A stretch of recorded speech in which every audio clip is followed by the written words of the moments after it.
While you're standing, let me read to you from Deuteronomy. Deuteronomy chapter 10, starting verse 12. So now, O Israel, what does the Lord your God require of you?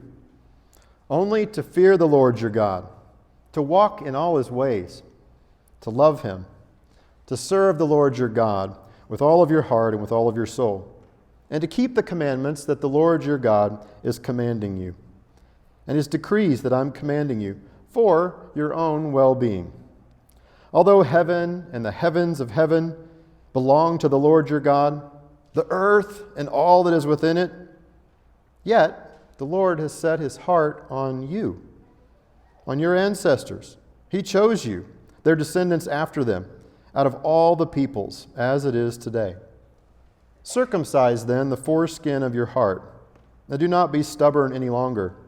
For the Lord your God is God of gods and Lord of lords, the great God, the mighty God, awesome, who's not partial, who takes no bribe, who executes justice for the orphan and for the widow, and who loves the strangers, providing them food and clothing. You shall also love the stranger, for you were strangers in the land of Egypt. You shall fear the Lord your God, serve him alone, you shall worship him. To him you shall hold fast, and in his name you shall swear. For he is your praise, he is your God, and he's done for you these great and awesome things that your own eyes have seen. Your ancestors went down to Egypt 70 people, and now the Lord your God has made you as numerous as the stars in the heaven. The word of the Lord. Thanks be to God. Well, welcome to all of you. It's so great to see you. Through the camera, live and in the flesh, we're delighted that you're here. Thanks for being in this place, this space of presence where we're worshiping God, in God's presence. It's just a delight to have you. Our family took a big road trip in the summer of 2010, 11 years ago. And we went 4,000 miles and traveled over 7 states. It was kind of risky for our kids at that age, but it worked out really well. We saw lots of canyons and mountains and national parks, lots of scenes, including an unexpected trip through to visit friends in Albuquerque. We came through here and stayed with some people that you might know, the Helms. Well, the unexpected part of our trip was when we decided, well, we're in the neighborhood, let's swing by the Grand Canyon. So we went to the northern rim of the Grand Canyon, and we kind of made our way up the path around some trees, and we got to the rim of the canyon, and I said, wow. And Nathan said, cool. And Donna said, that's amazing. And Lizzie, who's 5 at the time, says, what? Where is it? I don't see it. I mean, I hadn't thought of it that way, but you go and you're expecting something grand, and it's a big hole in the ground. There's no towering mountain. What is it that you're actually seeing? So her eyes kind of helped me to begin to look at the landscape wherever I go. If I'm on a trip or if I'm on vacation, if I'm even at home, to pay attention to the landscape and what the landscape teaches you. And so I want to share some of those things with you today, and I'll do so in a bit. The story, though, I guess, from Deuteronomy 10 is something of a vacation. If you know the backstory of this, Deuteronomy is the second telling of the law. And for the last 40 years, God's people have been wandering around in the wilderness. Not an ideal vacation. And Moses speaks to the kids of the people that he previously spoke to. Perhaps you remember the story, way back that he told their parents, when he went up the mountain, got the 10 commandments of stone from God, written with the finger of God, comes down the mountain to find them worshiping other gods and idols, symbolically breaks the 10 commandments, rebukes the people, and goes back up the mountain to get a second copy from God of these 10 commandments. Well, for the last 40 years, these people, these original people who heard the sermon, have died off. And Moses pulls out a sermon that's retooled for a new generation and speaks to their kids and tells them what God had given them. And he gives them something of a memory verse, something of the essence of the covenant. And I like this. I don't know if you do. It's good to have 10 commands. That's helpful. That's a summary. But these summary statements help us know what God requires of us. And that's what shows up in verse 12. What does God require of you? That you'll fear the Lord your God, that you'll love the Lord your God, serve the Lord your God, and walk in all of his commands. It kind of helps to have it just said in a few verses that this is all about God and following God. And the story is that God is all-powerful. He owns all of heaven, all of earth, and yet he sets his mind on this group of people. This scrawny tribe, a group of Hebrews or nomads who were slaves. And he set his heart in love on them. Because that's just the kind of God that God is. He looks out for people that aren't maybe the biggest people. Looks out for those that are the oppressed. In fact, in this, we get a sense that God looks out for people that don't have parents, for orphans, for spouses that lose their other spouse for whatever reason, or for people who are on vacation, traveling through a land that's foreign to them. They don't know this land. Outsiders. God is on the side of these outsiders. And this word, stranger, shows up. That God is for the stranger. Lots of other words we could use. Sojourner, traveler, alien, resident alien. If we just think of the verb, these are travelers. These are people that are passing on through. And God uses this as probably the primary theme of the Old Testament and even into the New. That you are a group of people that God has brought out, strangers that God has looked after. And we're supposed to remember the stranger because we were slaves. Well, but this feels kind of foreign to us. This isn't our story, is it? I mean, we're not Hebrews. We weren't slaves in Egypt, so it's a little odd for us to look at this story. But yet God looks at us and gives us this formative narrative where the people of Israel got their identity of who they were. They're the people that God brought out. And something about the kind of people that they're supposed to be, their ethic, who they are and what they will be. And if we're looking at it really carefully, it's not just about this Exodus from Egypt story. If you think about it, the patriarchs carry this theme as well. Abraham, do you remember him? Wandering as a nomad. This guy didn't even have land to bury his wife. He had to buy land. Or Isaac. He did some traveling around to his ancestor Laban. Or Jacob, the guy on the run because he'd stolen a birthright. All of these people were without a home, without a place, strangers and aliens. Well, this idea of aliens and strangers, people that aren't in their normal place, might not translate exactly to vacations, but think about yourself. Whenever you get the chance to travel, to sojourn, do you like to vacation in the same place or in a different place? Like to go somewhere that's familiar, where you know the sights, you could take in something new in that area, or go somewhere brand new, carving new territory, looking out. Well, as I mentioned, I like to look at the landscape wherever I go, to pay attention to what that landscape might be teaching or might tell us about the past. And I think that on vacation, maybe in particular, it's all about what you look for and what's there, what you can see.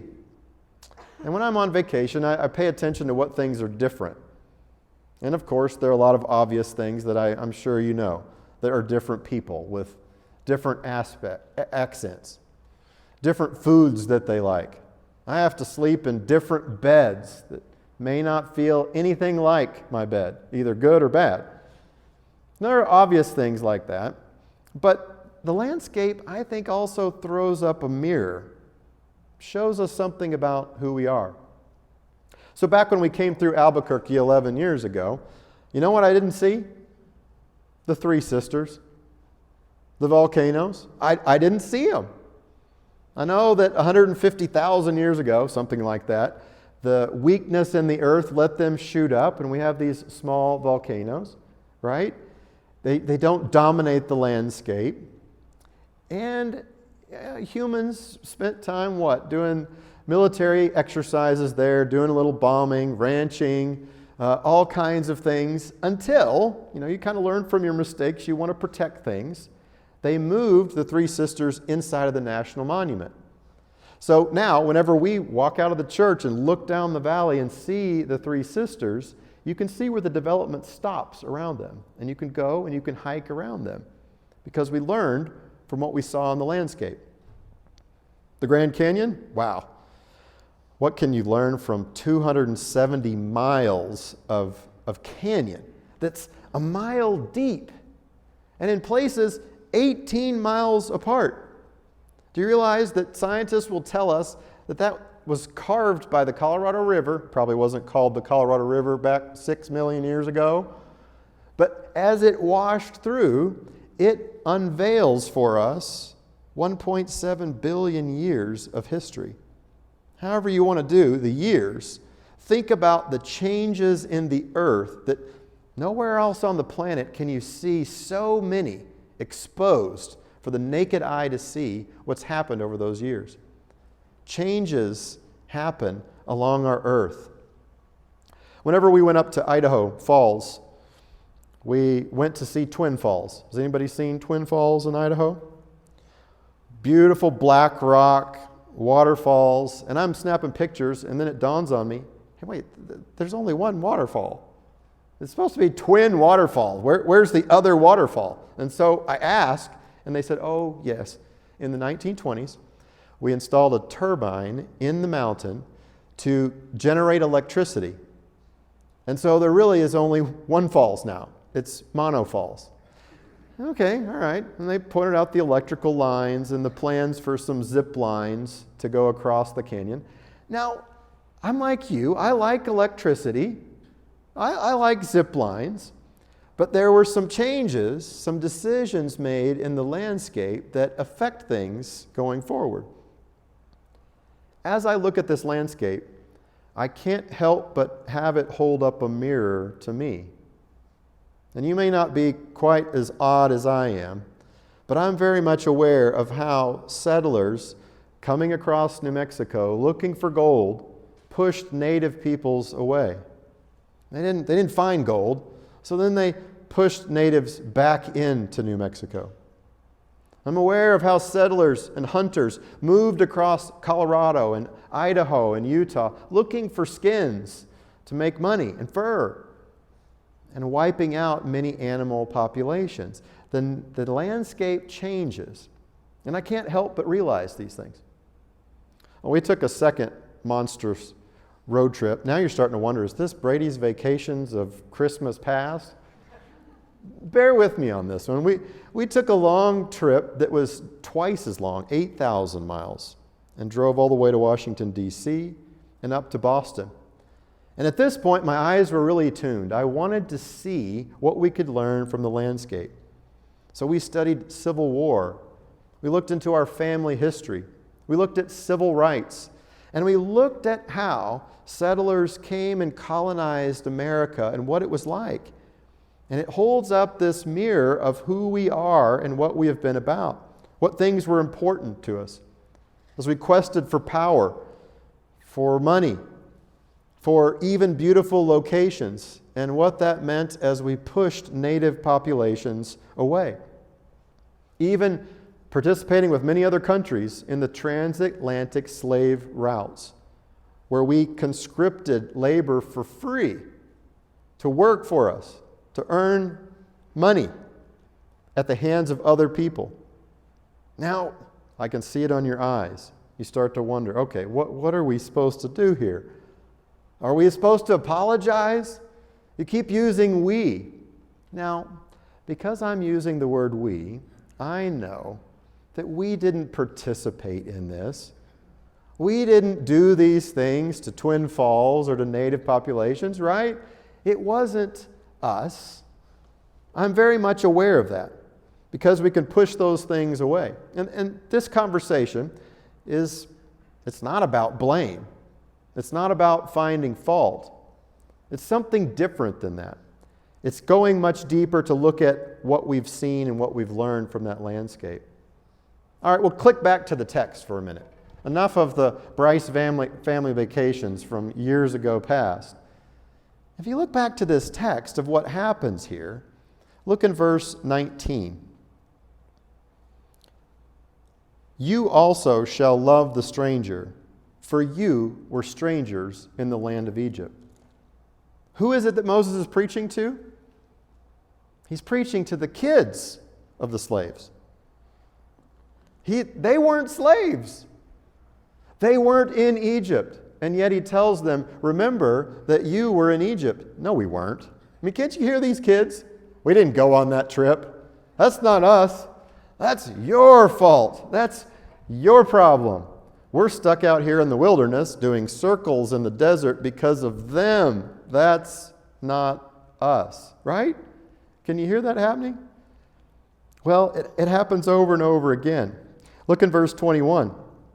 Talking about all the mighty things that they have seen with their own eyes. No, we haven't. We haven't seen it. That's what you saw. That's what you're a part of. That's what your past is all about. That's not me. Well, if we take a lesson from this, God shows us that we were there. That this is our story. That we can own the things of the past. Look at verse 20. You shall fear the Lord your God, and him alone you shall worship. To him you shall hold fast, and by his name you shall swear. For he is your praise, he is your God. He's done these great and mighty things. And then up in verse 17. For the Lord your God is God of gods and Lord of lords, the great God, mighty and awesome, who's not partial, who takes no bribe, who executes justice for the orphan, and who loves the widow and loves the stranger. God loves the stranger and loves the widow. So when we look at this, it's not about assigning fault or assigning blame. It's not about pointing to the past and saying, that's not my problem. It's about identifying with the stranger. To learn from our past, to learn from what our ancestors have done that's good and that's bad. To own up to the reality that in fact slavery happened, that there are inequities, even today, of how people earn and what people gain. I have to own up to that even in my own family. My own family, I can point back, way back, where ancestors owned slaves. Now, did I do that? Is that on me? No, I didn't do that. Am I to blame? No. Are there things that I might benefit without even realizing it? That's possibly true. Owning to what has happened is about owning our past. Well, you might say, my family, we didn't ever have anything. Never. We worked for everything we got. Well, come back to this text, where God calls us to remember that we are strangers. Remember that we're aliens. Remember that we were the slaves. It almost doesn't matter which side of the equation you're on. Whether you're in the place of power or the place of oppression, our eyes are to be turned toward the stranger in love, to serve them, to honor them, to remember that we're to identify with them. And that provides a new mindset for our action. In Galatians 3:26, we learn about in Christ, we're all God's children. All of us. And that changes the way we think about our identity. Is our identity about the bank that holds our mortgage? No. Is our identity about the country that we live in? No. Is our identity the race that we happen to have? No, our identity is in Christ as followers of Jesus. So it's not about blame.